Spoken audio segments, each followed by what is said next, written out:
Welcome back to the Fix Ops Roundtable. My name is Stephen Hackbarth. Today I'm joined with Laney Jakeway, and we're here at the Lithia Suburban Collection, and we're going to be talking about what it takes for a successful Fix Ops department in 2026. So, starting down the line, if you just want to introduce yourself and talk about what you do.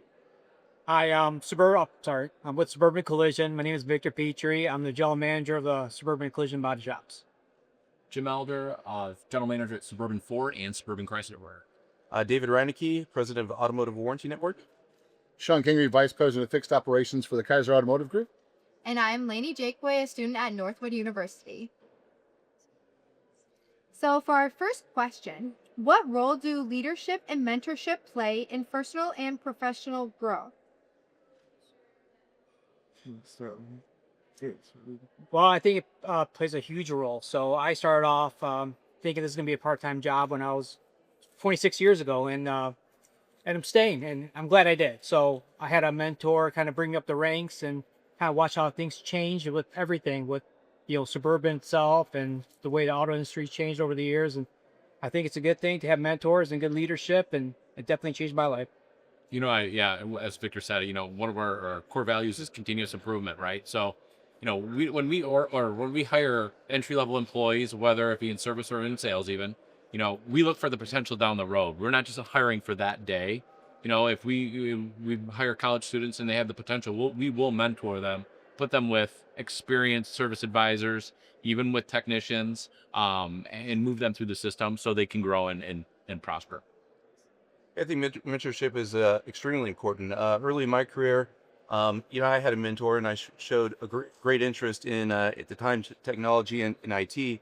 And as somebody saw that thirst in me and mentored me and, brought me up through the ranks. So, passing that on down the line, when you find somebody that's hungry, interested in what you're doing, it's important to bring them up and, make them the best they can be. So. For me, and again, I said this on our previous panel as well, the speed of the leader, speed of the team. If you don't have a leader with a positive outlook and doesn't understand that growing the business from within is the key, because anybody can hire from without. Anybody can go out and recruit and pay somebody more money, but that just means they're going to do the same to you in return. It has to come from within, and the drive has to be from the leader. It's really all about the leadership, and the leader has to come in every day wanting to. It's got to be his drive, or what we say. What's his why? His why has to be his people and not just the money. Yeah. Wow. And we talk a little bit about leadership, and especially going into 2026, one of the hot topics is technology, whether it's AI or any sort of technology. How do you think technology plays a part in fixed operations today? I think it plays a huge part in fixed operations. I mean, I see it personally in the last couple of years. We got big into AI, just with customers being able to reach out to us right away. Communication's huge, so we get right back to them within seconds or minutes. I mean, it's awesome. Scheduling, AI does our scheduling for us. So technology plays a huge factor in fixed ops right now. Just like I said, scheduling cars, customer updates, keeping communication lines open with customers. So right now it's great. I see it improving as time goes on. So we're definitely in the right here.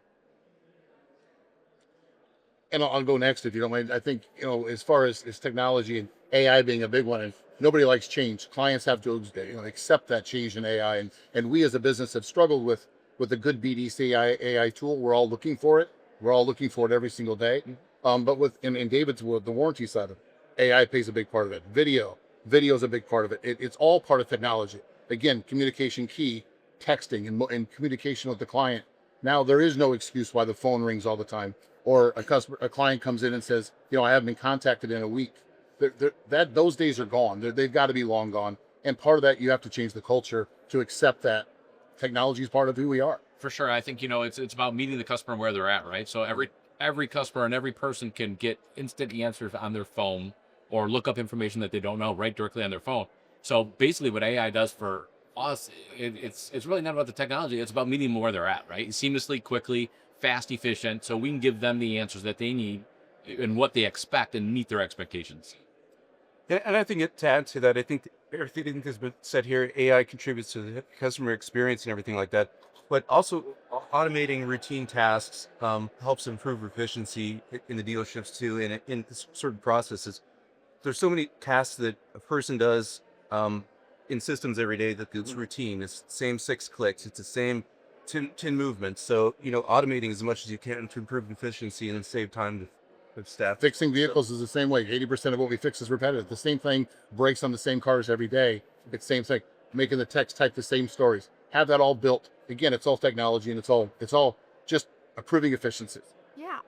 And like how you said, AI helps technology improvements and convenience for your customers.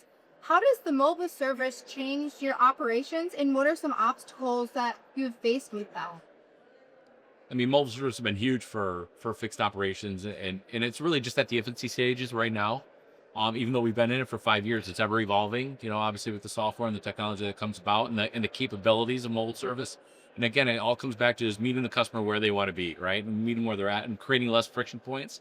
Nobody's ever raised their hand and said, I want to bring my car in for service and wait in the line and talk to an advisor and then sit in the lounge and have coffee, right? So they'd rather do that from their comfort of their couch. So that's mobile services. It's a convenience for the customer.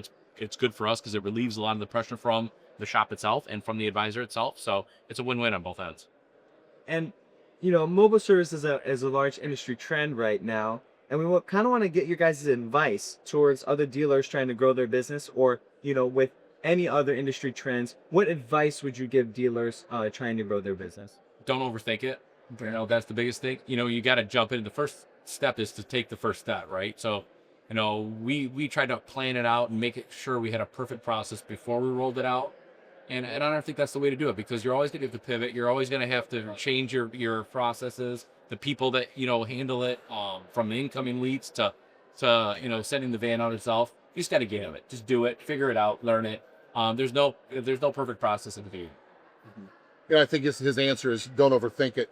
Remove the roadblocks. It's all the same thing. Listen to your people. Listen to the people who are in the trenches. They'll tell you what the roadblocks are. Forget the naysayers and the people that are fighting the change. But if you listen to your people and you hear where the roadblocks are and you remove the roadblocks, all of a sudden it starts to become profitable, efficient, and everybody wants to do it. And then it's not a change anymore. It's just the culture of who you are. And do you find that there's any large industry trends right now going to 2026 with the collision? And what advice would you give?